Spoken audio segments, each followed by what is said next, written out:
Okay, so this slide just tells a little bit about why we're which is taking its time to come through, isn't it? Why we're doing this webinar, and it's, as we say, it's so that you can be fully up to date on the local guidance, because I know that there's lots out there and it keeps changing all the time, so it's so difficult to keep contact with and to review some of the measures that you have in place, and say the challenges with that, and any advice that we can all give each other. We've often found in different sectors as well, when we've done this different sectors, that actually amongst yourselves you've got great ideas that you can share, so it's really useful to get together and discuss them together.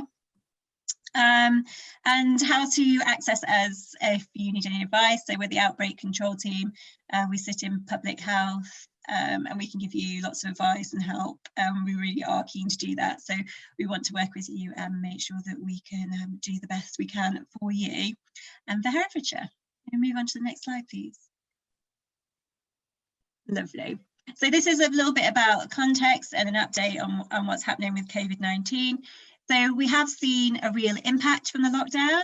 There's been a real reduction in cases. This has also been tinged with the vaccination programme. So we've seen a reduction in cases, and we've seen a reduction in the impact of those cases of the vaccination programme. So it's looking good.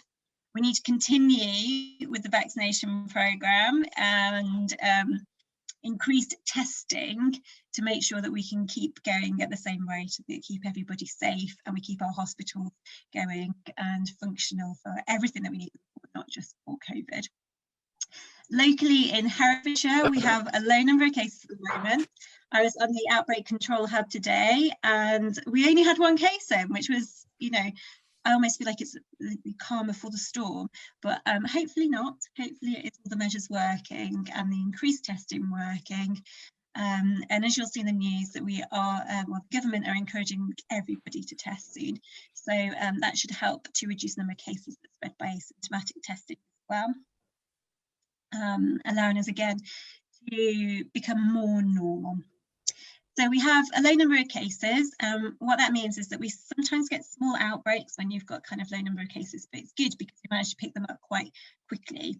And we have done that with the routine testing. So we would really emphasise the value of asymptomatic testing, particularly if you've got a large number of people. So this works really well in schools. So you can, schools tend to have really healthy individuals. So they tend not to show symptoms, and even could probably be safe for farm workers because you're quite healthy individuals, you're out and about, you know, you're getting lots of exercise, lots of fresh air, it's really good for you. So you're probably less likely to show symptoms than the average person like me who sits on their bum on their seat all day. So that's where LFD actually, or lateral flow devices, lateral flow testing can be really good because it can just pick up that asymptomatic spread that could just kind of get around without you noticing. And you'd have to wait for a few people to get ill before you know that actually you've got quite a few people that are infected. So we really would encourage that. And I mean, this is, and the bottom one just sort of tells you where you already know that, you know, we're in asparagus season, are we? And we're moving into, what season will we be moving into next? Do we know what's next in the, I don't know what's next in the calendar. Is that? Okay. Sorry, Rachel, did you say? Strawberries, I would imagine. Strawberries, ah, lovely. So strawberries will be next. So it's just a point that, you know, we understand that more and more people will be needed to come over and help collect those lovely crops. So this is the kind of main principles. You've probably heard this before, but first of all, we try not to let it happen in the first place. So, you know, that's distancing, so you can't catch it off people, wearing a face mask if you have to be close to people, or if you're inside with people, and, you know, washing your hands for 30 seconds, and ventilation. I cannot stress, if you've got any indoor sort of packing areas, that sort of thing, how important ventilation is. So making sure you air things out, and also bubbles like you were talking about, that's really important, the bubbles, and keeping those bubbles as much as possible, so that people, as few people see as many other people as possible, therefore reducing the risk to each individual person. Early detection, so as soon as somebody is unwell, kind of raising the alarm, or using LFD testing. And if you use an LFD test, so lateral flow device testing, the quick test, we would advise, and it's positive, we would advise that you go and have a PCR test as well, just to confirm it, because the rates are so low. So you act on the LFD test, you start doing your isolation processes, and then you go and have a PCR test. And if that comes back as negative, then you can unlock. That's the way you do it. It's the safest way to do it. So early detection, and then if you have an outbreak, kind of just acting as quickly as possible is the best thing in an outbreak. Speed is really of the essence.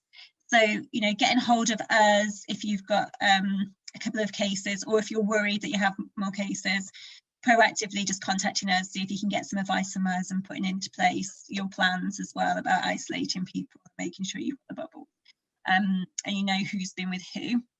And then the best one, isn't it? It's learning from experience. And we've done so much of this over the last year as everything's come through, because we knew nothing to start with, did we really? So we've all learned as we go along, and learning from other people's experiences as well, particularly where it's gone wrong, I suppose, because that helps us, doesn't it, to make sure it doesn't go wrong again. And there they go, there are our main goals, as you would see. I mean, we're interested in the top two, but we're also really interested in the bottom one as well, because, you know, we're public health, and good business keeps us healthy. So we want to keep people going, and we want to keep the business going in this community. Next one, please. Next slide, please. So this is basically breaking down, to help you break it down into the areas to consider. I imagine that you've sort of done this anyway. So this is when you've got people coming over. So if you have people coming over to work or stay in your farm, then you it's the different areas to look at. So looking at what you will do when they get there, how you will keep them separate. If they're staying on, how will you manage kind of evenings and weekends, or off work time as well as in work time? How you keep people separate? How do you know when they've been together or not? And then planning that kind of pre-arrival, so, you know, getting everything ready for that, making sure that everything's been cleaned before we arrived, everything's been nicely you know, kind of ventilated, and that everybody's had their COVID checks and all that kind of thing before they arrive. And then obviously you want to meet and greet them when they come in. One of the things that I don't know how you would do it currently is one of the things that we've been finding, particularly when there's been use of Eastern European migrants that have come, mainly seasonal, and we find this in the care sector as well, is that people aren't registered, and then they find it quite difficult to kind of get things like vaccination and other health concerns.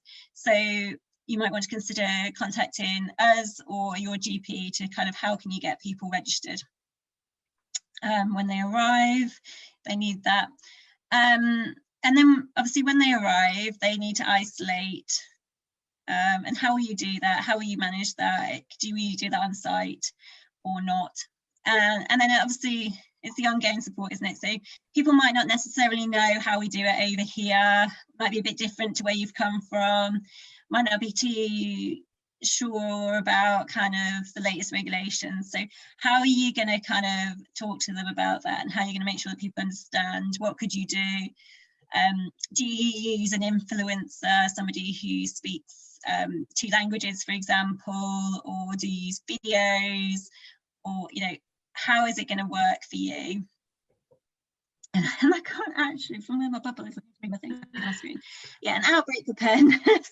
So I've put it at the bottom now so I can see the whole outbreak preparedness. So this is just being ready in case the worst happens, to act quickly, because I cannot reiterate how important it is to act quickly. The quicker you act, the less of a situation it will be. So overall, it'll be a lot better for you and a lot less work. And it is quite stressful when it happens, understandably so. And all of your best plans will probably go to pot, because it will just turn into like a big panic. So if you can do yourself something really simple, you know, and you have people identified in advance to help you do the different bits, so it's not all on you, because it's a lot to do and it's a lot to deal with. And, you know, it's not because you've done something wrong, it's just because there is COVID and COVID spreads, and at some point it might just be your luck of the draw. So, you know, when it happens, you want to be ready to go. So having a little plan about what you would do is really helpful in keeping that as simple and straightforward as possible. So identifying people to help you at that point as well, and contacting us so that we can help you, because we really want to help you. Next slide, please. Yeah, this slide is in just really to remind us to say that we're putting together quite a number of resources that you may want to use, things like posters, things like information about services that are available, because that might be helpful to you, and quite a lot of them are available in different languages. So at the end of the presentation, I'll give you the shortcut to our website where all those resources will be, and we'll keep refreshing them. So if we find new resources, we'll add those to the website all the time. So if there's something you're looking for, then please just do have a look on our website first, and if not, just get in touch and we'll see if we can find it with you for you. So that's just really the background to this slide. Is we know that any workers on the farm will have general health needs as well as COVID, and this is just some information you might want to share about how to access. And one of our team, who is a GP, is putting together a sort of brief guide to the NHS. So that might be something that's useful as well, just because it will be very different in this country to other countries. Okay, if we can move on to the next slide, please. So Rebecca's already talked quite a lot about LFD testing. So a lot of what I was going to say has already been covered. But I mean, in the 8 or 9 days or so that we've been presenting these webinars, we've had 2 significant announcements around LFD testing. One was the letter that some of you will have had from the government last week around workers coming into the UK needing to have lateral flow tests on days 2, 5 and 8. So as part of people coming onto the farm, being able to start work straight away, but having to not leave the farm for 10 days for their isolation, a part of that requirement now is that they undertake testing on days 2, 5 and 8. Now, that letter came out to you last week, and hopefully you will have seen that letter. If not, we can give you the link to it. But it does come into effect today, so it is for any workers arriving from today. So the next slide, I'll talk about how you can actually register to have those tests and to be a testing station yourself, if that's what you want to do. But just wanted to reiterate that we're aware of that's a very sort of recent requirement for you, and we're here to help in terms of getting that into place as fast as possible. So, why testing is important, Rebecca's touched on that 1 in 3 people will have no symptoms, so they will be able to spread the disease without knowing it. And obviously, the faster we identify positive cases, the sooner we can put in place, we can put in place the right measures to make sure that people are isolating. We've managed to identify contacts. If necessary, we've looked at things like travel arrangements as people have come into the country, and done as much as we possibly can to stop that spread. The third point there is, as I've just said, this new requirement from today to actually carry out tests on arrival in the UK. But what we wanted to sort of also say is that regular LFD testing is so very important on an ongoing basis. So the recommendation is 2 tests per week. And if you're listening to the Prime Minister's briefing yesterday, he caught us by surprise and said that everybody will be able to access lateral flow testing from the end of this week. So places like pharmacies will be able to give out packs of tests to people. We have community testing sites in place already where people without symptoms can go and have a test. And also that people can order the tests online.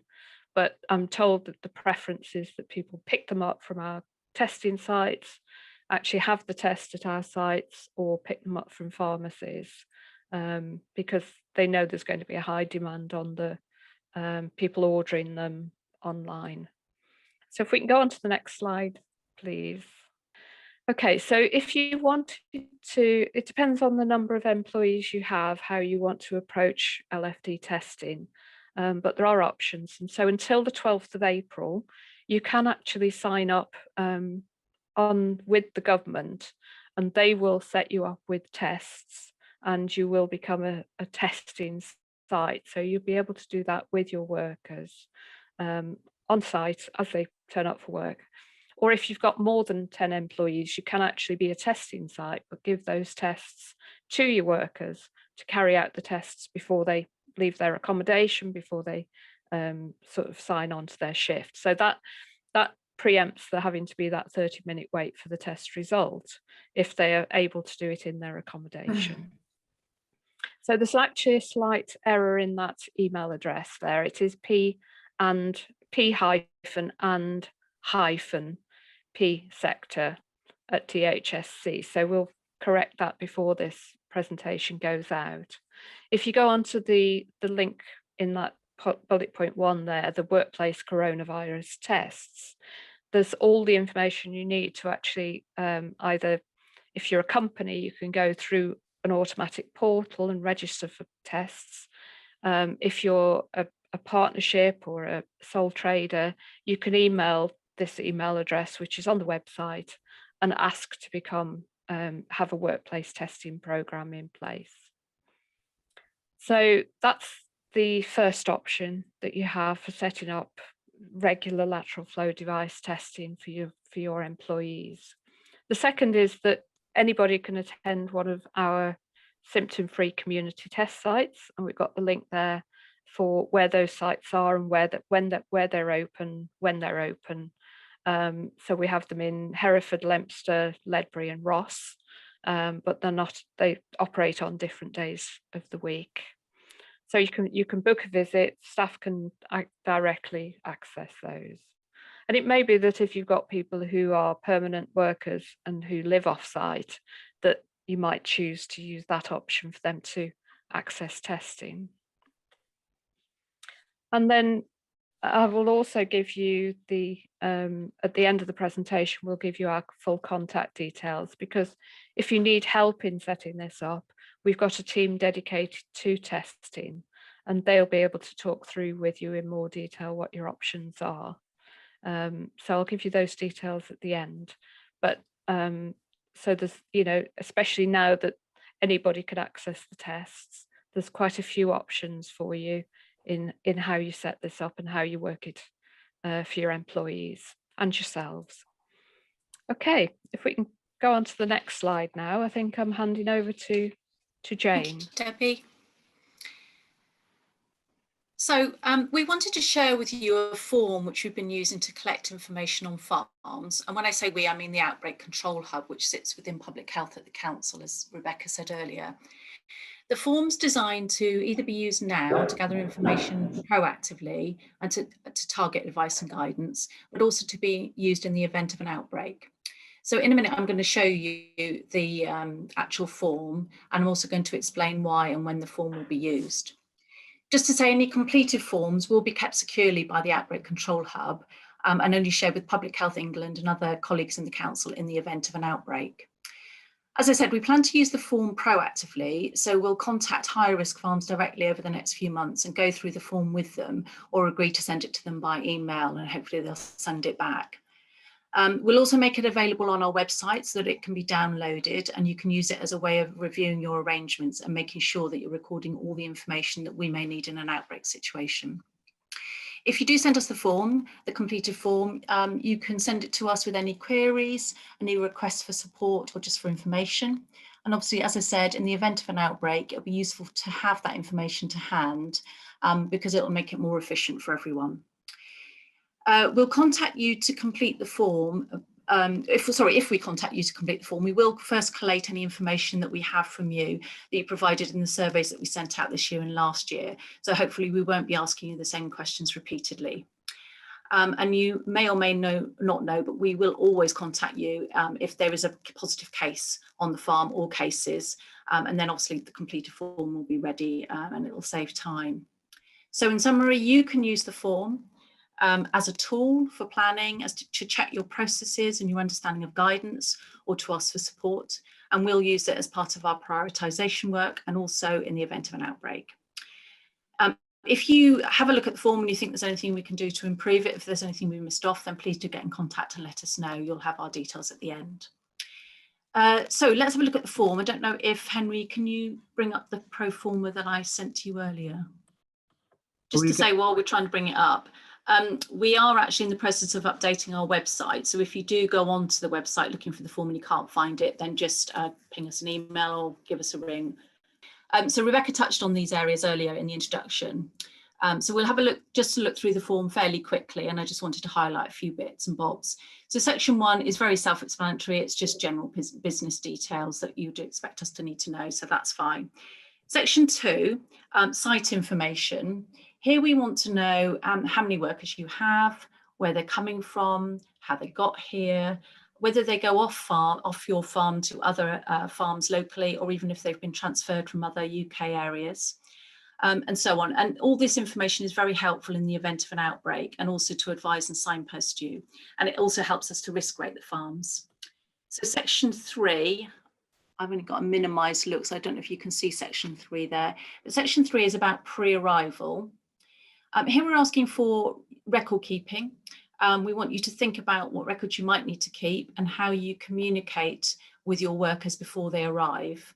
Some farms I know have forums, they have WhatsApp groups and so on. And this can help with disseminating information and helps you also be prepared for any problems that might crop up. We would urge you to keep very detailed records, particularly about the travel arrangements, because we will be asking for all that in the event of an outbreak. Section 4 is meet and greet.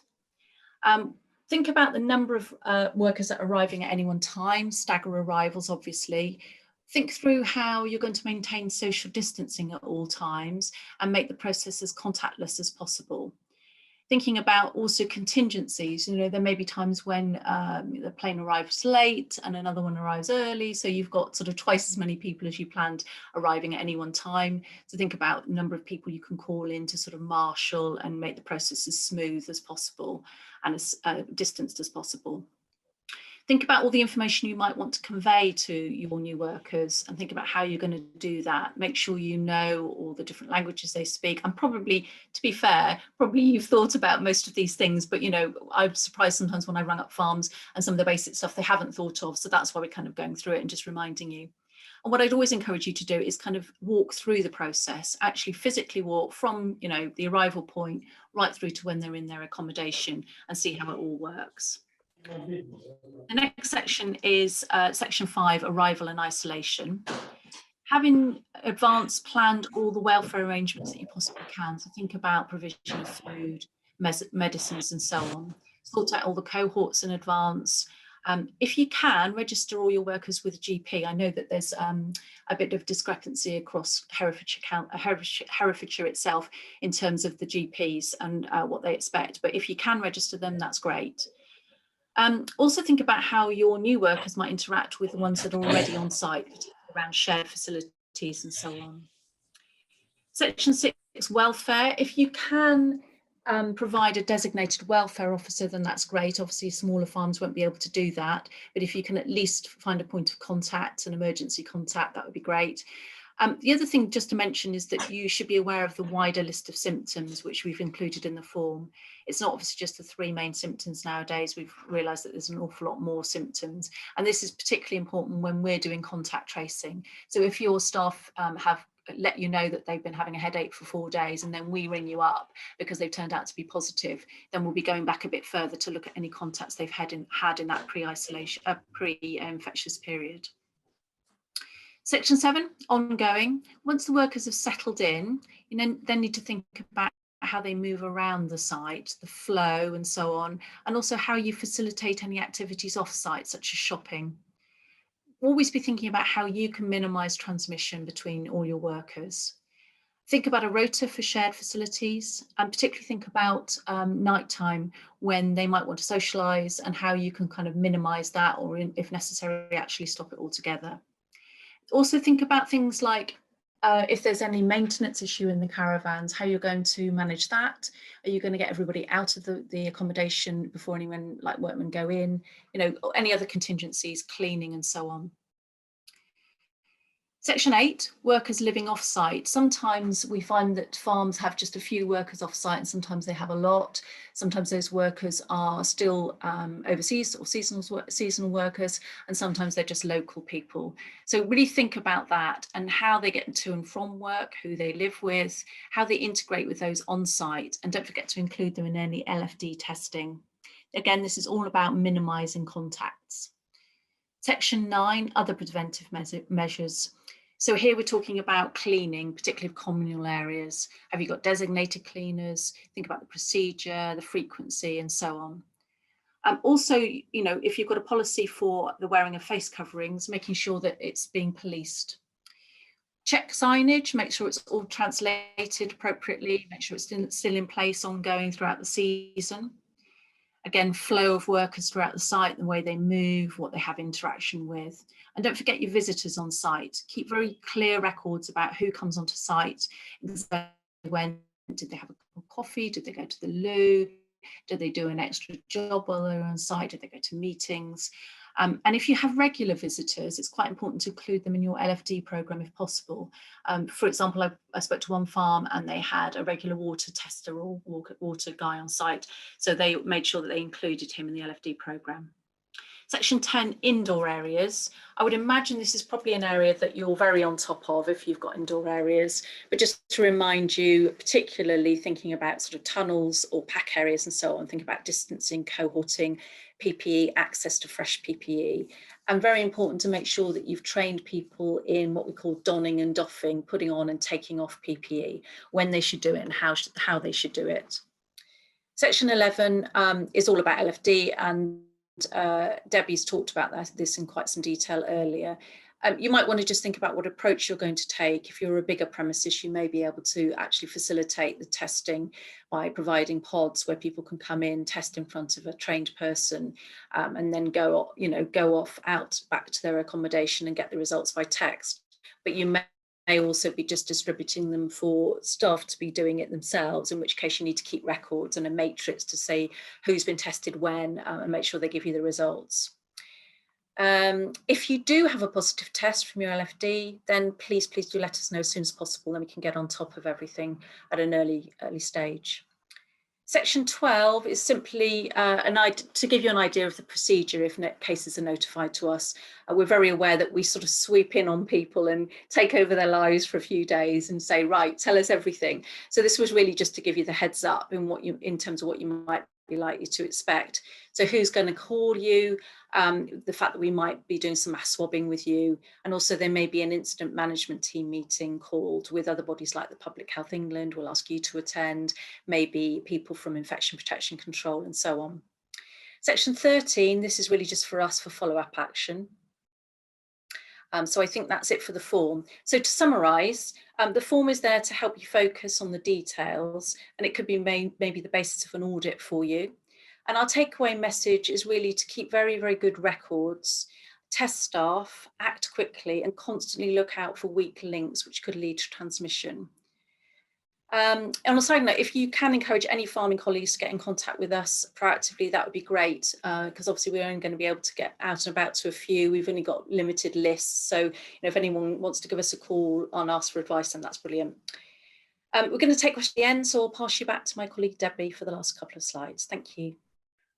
So just looking really in terms of outbreak preparedness, these are some contact details that would be handy to keep. So our phone number's there, 01432 383 799, and our email address. So we do work 7 days a week. I would suggest that if you're sending us some information or have a query, probably the easiest way is to drop us an email if you can, just because our phones are monitored for us, especially at weekends. So there can be a little bit of delay, only talking about an hour or something, but a little bit of delay in us getting a message that you phoned. So if you do want a quicker response, then drop us an email. And as I say, at the moment, it's 7 days a week that we're here monitoring that. Just a point that because of the way the invitations went out for this webinar, we don't have your contact details. So if you'd like a copy of the presentation, if you'd like a copy of the Proforma, or if you have any queries after tonight that, you know, either we don't have time to answer or occur to you after, then just drop us an email at Outbreak Control Hub, and then we will send these back to you. There's some links in the following slides, as well as the previous, that you might find helpful, and we can get those out to you. But just really want to emphasize, you know, we don't know your contact details because you've turned up to the call, because of the way that the invitations were sent out for us. So just on the health and safety executive, they're also there for specific health and safety advice. And so their contact form is there, the link, and also their phone number. So if you have a specific contact in HSE that you liaise with quite regularly, then by all means, if you want to talk to them about HSE about COVID advice, that's fine. But also, you know, they're there if you want to ask them specific things. If you're thinking, well, if we change the process in this way for COVID, is it going to have other health and safety implications? So you might want to talk that through with the HSE before you go ahead. So if you'd like to go on to the next slide, please. So I'm not going to go through the next 2 slides in a lot of detail because they are links to other information and advice that we thought would be helpful. So it's just changing now for me. So the first link is for our Herefordshire Council website. There's a shortcut to that, which is the herefordshire.gov.uk/COVID-19 farms. Very original. And as we said at the beginning, that website's being constantly updated. So, you know, it's a good place to start if you're looking for resources, but, you know, do check back because we will be updating it as we go. We've also given the link there to the Agriculture and Horticultural Development Board has produced quite detailed seasonal worker guidance, which you've probably already accessed, but they've also issued quite a lot of resources as well, and they link back to government guidance. So, you know, most of these resources signpost to each other as well. And then the final link there is to government guidance on particular business support for coronavirus. Then if you can go on to the slide. So here we have 2 more links, which is specific guidance relevant to outdoor work for COVID, and then guidance which you may or may want, which is some of the practicalities around coming into the UK as a seasonal worker, and also talking about the LFD requirements and the fact that they need to isolate either on the farm or in their accommodation once they arrive here. And those resources are available in different languages there.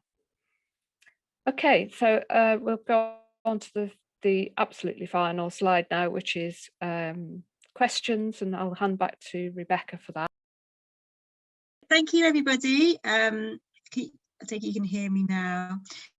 And I just wondered if anybody had any questions or any comments or anything that they would like help with. Oh, yeah. James? Hi, James Hawkins here from Freshfield Fruit. We're a strawberry and asparagus farm and garlic farm. As I understand it, we can't force our seasonal workforce to take these lateral flow tests if they don't wish to participate, other than when they arrive into the country. Obviously, the one that is regulatory, day 2, 5 and 8, I think it was. But after that, they decide not to take it. There's no way that we can force them to take it. My second question is, if they start doing the test themselves, they get a response. and then we would ask them to forward that response on to us. As I understand it, at the moment, that response of a negative test can be changed by an employee to read positive, although the word's slightly different in the answer to the test. But having been to someone that is currently operating a system, it is possible for someone, if they wanted to.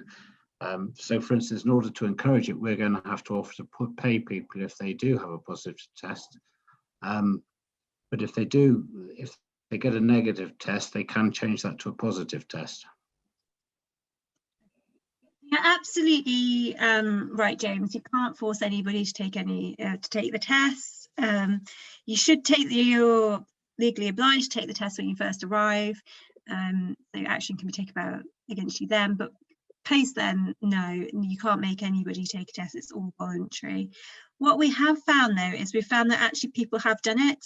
So I was quite surprised by how many people complied. I do a lot with children, as you'll notice me talking about schools quite a lot. And we've had like 97% completion rates in schools and things like that. And I did not expect anywhere near that level. So I think if you discuss it with people in the right way, in terms of, it keeps you working and you're here to earn money, and it keeps, everybody safe, all of your friends, all of your family, then you do tend to get quite good compliance. I know with the home test kits, you can kind of forget, so kind of prompts prompts to do it, just reminders, that it's test day, something like that would help with that sort of thing. But yeah, I mean, it's not compulsory. You can't make anyone do it, but most people tend to do it, and if other people are doing it, more people will do it. And that's what we found with all behaviour, that whatever's normal will be the prevailing, apart from a few people. Yeah, I know we visited one employee that employs 2,000 people in Herefordshire, and they're only managing to do, I think, around 50 employees per day. Are they? Okay. 50 per day. So do they test daily then? They don't test twice? No, they've got twice a week. 2,000 employees, but they're only testing around 50 of those employees per day. So they do about 350 a week. Yeah. Okay. I might be wrong on that. It might be double that, because I think they've got 2 testing sites. But yeah, but they're not seeing the levels of testing they would expect. They're struggling to get people. They're encouraging it, but they're struggling to get people to take the test. Okay, that's really good feedback. Thank you, James. Would it be possible would they be able to drop us an email, or would you ask them if it'd be okay to share their details, so we could maybe talk to them and find out, if we can do anything to help, and then we can share the learning? Maybe see if they want to. Yeah, I could ask them. I was sort of trying to learn what they were doing. I was sort of being shown around. I don't want to drop anybody in it, but no, that's it. I think you're in quite good contact with them anyway. Oh, okay. All right then. I'm sure the rest of my team might know who you're talking about then. Okay. Well, that's disappointing. I say that's not the situation across the board, and in many different places we see lots of we see really good actually voluntary compliance with testing. People see the value of it, but whatever we can do to help, if you start to see that on your farm, we will look at it, and we'll look at if there's anything across the country where people have managed to kind of get higher rates. And am I correct in saying that you can edit the response that you have? So if you send them back a negative test, they can edit it to positive, or edit it to negative. So is it the PCR? I'm not quite sure what this refers to. So if you take a test at home, I've got some kits here actually. So that's like the home test kit that you get. Can everyone see that? Yeah, sorry, I'm referring to either the text or the letter that gets sent to them, saying that it's so. This particular firm has also noticed that people can change their test results to suit them, which is why they're wanting to do mostly in-house testing, because the results that are coming through, it's possible to change those either way to suit their circumstances. So unless we're controlling the tests, so people are testing at home, So you get the result. the results can be edited or falsified. So if you're testing at home, that could definitely happen, because unless, you know, because you won't see them do the test. So it could be somebody else's test that they could use, or that you just rely on people to tell you the truth. I mean, generally people do, but I see what you're saying with the, you don't want your carrot to test to become a carrot to also say that you're positive, so that you get 2 weeks of paid break. I don't know if do any of our team know what happens with our testing centres? I know with the PCR test results, so that's when you go and have the longer test where it has to be sent off to the lab. You can't change the text on that. It comes through as a kind of set text. But I don't know what happens if you have an LFT test in a testing centre. I don't know if anyone on the call does. I think No, the okay. only thing we've been aware of is where people have put in the wrong result by mistake, and then they've been able to ring, I think, 119 and, you know, inform them that usually it's people putting in a positive in error and then ringing up and saying it was actually negative. And I think, you know, sometimes we've said repeat the test. So there's different circumstances, but I don't think, unless Kat, who's on the call, has come across it, or Cheryl, whether they've come across anybody falsely declaring a positive result. No, never. But that, I mean, that doesn't mean it won't happen or hasn't happened. I haven't spoken to anybody. We have had several, obviously, who inadvertently, for whatever reason, pressed the wrong button. They were negative and they've pressed positive, and then we always advise that they ring 119 as a result of that. But maybe if there is a financial incentive, I mean, I can't, yeah. I'm not sure I would want to say I was positive when I wasn't, but maybe there's a different reason for different people. Yeah, so we haven't heard of it, James, but we will look into it for you and see if that can be done in the different types. We haven't heard of it happening. When it's the home registering of the home test kits that we do often find gets wrong, because people are registering a negative result and accidentally register positive instead. And then when you think, oh, why haven't they gone for their confirmatory PCR? And it's because actually they selected the wrong one. But we'll check with our testing team and Public Health England to see if this has happened anywhere else, because I don't know about kind of business testing when you test. If I could just say, Rebecca, that might be the answer to actually, if you have a positive LFD, because you should then go and get a PCR test, which would then come as a message for the results, which you could ask to see as confirmation it is a positive. That is a good point. That's a good point, Debbie, because now for every LFD test, you should book a PCR within 48 hours, I think it is. So you can ask them to do that. And if that doesn't, you know, if that comes back as negative, then you release anyway. So it's like a double check for you, which might be enough to stop people gaming the system. You don't think you're likely to offer a mobile testing service going forward, going around some of these fruit farms as such? I don't think we have at the moment. We'd have to have a substantial workforce, because it's quite large amounts of people, isn't it? So there hasn't been discussions at the moment, but we can always kind of feed back. If you think that's something that would be helpful, we can feed that back. I think it would. We sort of fall between two stools in the number of seasonal people we have, whereas I'm not convinced 100% that everybody will be keen to complete the test properly themselves. I think we will come up against quite a bit of resistance, because most of the I think there's a few more smoke and mirrors from other parts of the world than there is in the UK about COVID, and to set up dedicating testing centres and people are qualified to do it is going to be quite difficult, if that makes sense.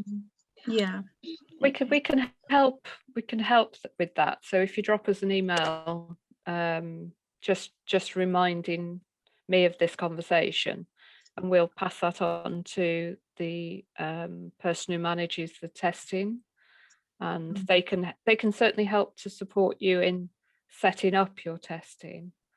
And then, you know, if there becomes an issue that we think a mobile unit is the solution to, that's obviously something that can be discussed at that point.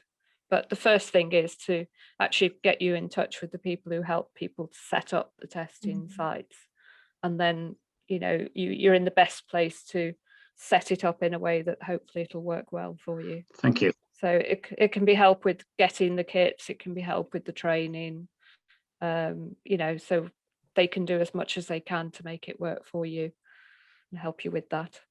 So Thank you. Thank you, James. Any other questions from anybody?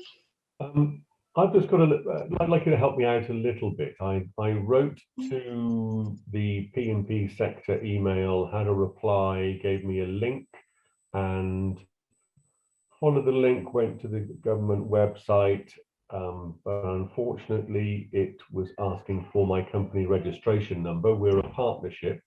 So if you could help me just by letting me know how, as a partnership, I could get my lateral flow test for home testing, that'd be great.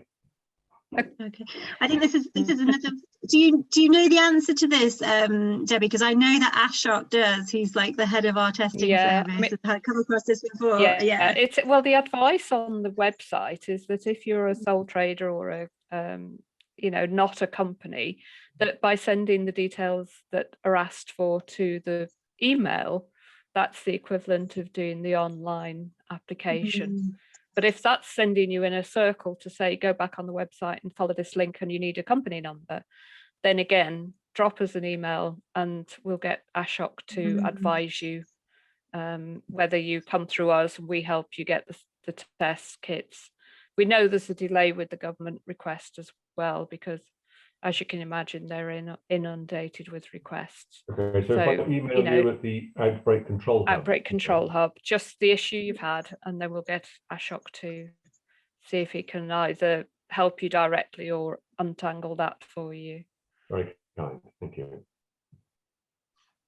That's what we're here for. Quick question: if we got sent, I think they're talking about sending us quite a lot of test kits. If we've got spare test kits, can we give them to other people that perhaps haven't got them, or are they all registered to our business? Or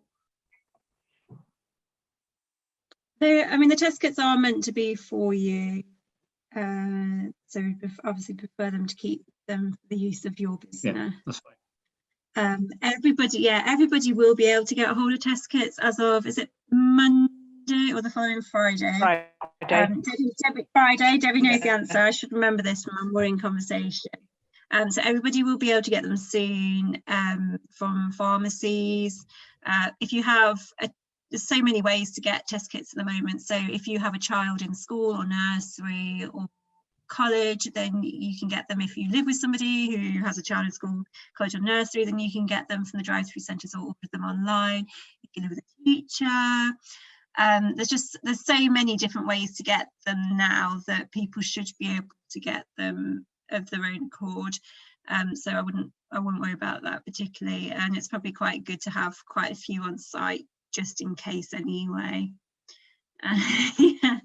In case you have a changeover of staff, a delivery doesn't come one time, something like that. So I would keep them for yourself. That's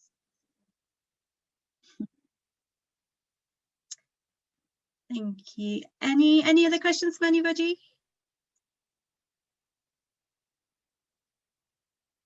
No. Anything that anybody would like us to do that we haven't done, or any good suggestions for us? Any materials you'd like us to create or anything like that?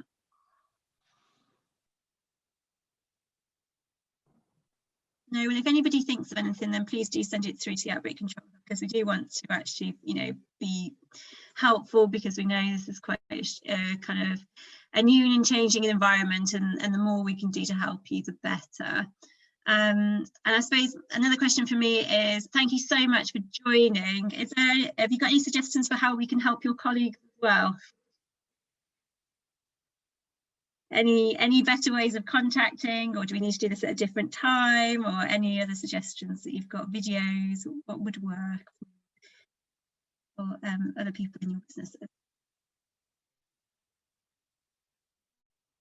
I think I'm reasonably happy with the information I'm getting, and it's always there if you want to go and find it, isn't it? Really, Google is a wonderful thing, and you're not going to please everybody all the time. I mean, you can have a list of links as long as your arm, but it's not relevant to everybody, and some of it, and some of it won't be relevant to anybody, and so I don't want to say just keep on what you're doing. It's great, but maybe it is. Maybe you're doing a good job. Thank you. Well, and if anybody thinks of anything, then I cannot say it enough. We really do want to kind of help you kind of prepare for the future, and to do as much as we can here to take the stress off you. It would be useful just to I can't remember how to get hold of that Proforma form that you mentioned. If you just drop me an email, I'll ping it back to you. It will be on the website, but we're reliant on our web colleagues to update things, so that's going to be happening over the next few days, hopefully. But if you ping us an email, then we'll get it straight back to you as a Word document. Do you all have the email address, or should we pop the email address back? I'll read it out. Yeah, I can read it out. It's Outbreak Control Hub, without any spaces or dots or hyphens or anything else, at herefordshire.gov.uk. And that's for any queries at any time. Yeah, James and Rachel? Sorry, a quick question. If we did have an outbreak and we're able to demonstrate how we've been working in bubbles, does that mean any bubble that hasn't been affected can carry on working? Yeah, in theory, yes. So as long as they haven't been in contact in the infectious period with the person who's infectious, then yes, that is the purpose of the bubbles. So if you can maintain the I've forgotten the word, but if you can keep people in that bubble and they do not have contact at evening as well, so it might be that they are socialising in the evening, in which case particular people would have to isolate. It's the 48 hours before you get symptoms or you have a positive test, or before you have the wider symptoms, which is the important period to make sure that they haven't been anybody else. If that's the case, then you just isolate that bubble. That's why it might be a pain to have small bubbles, but actually in the long term, it might be better because you have to isolate less people and there's less chance of spread across the bubbles. Yeah, okay, lovely, thank you. And Rachel? Sorry, I thought, did you ask us at the beginning of this webinar if we could send our details to you, you would send us the slides, and then all of the information is on the slides, so all of those websites and bits and pieces, so if we have a look back through, we can pick up on the things that we want and keep a note of the things that we find useful. So were you planning to do that? But if you drop us an email, because as I said, we don't have your contact details. But that's fine. So but all if you drop it to me, we'll send it in return. So if like Julian, we want that, and then we say, could we also have a template for the Proforma to fill in? That's how we can get that information. Yeah. Okay. No problem. Thank you. And does any of my colleagues want to say any last words? Any points? I think so. No. Okay. Thank you, Jane. Any other comments or questions from anybody who's joined the call? Okay, well, it's up to me now. So thank you very much for joining us. I've really enjoyed talking with you today, and it's been really helpful for us as well. So thank you for joining us, and please do send us an email at Outbreak Control and give us your details, and we'll send you through that presentation and ask if you want the Proforma as well. have a look on our website. But yeah, please do get in touch if you have any suggestions or ideas, or you want any help. We'd really like to hear from you. And yeah, thank you for joining us today, and we'll say goodbye. Thank you. Good luck. Thanks. Okay. Thank you. Bye. Bye-bye. Bye.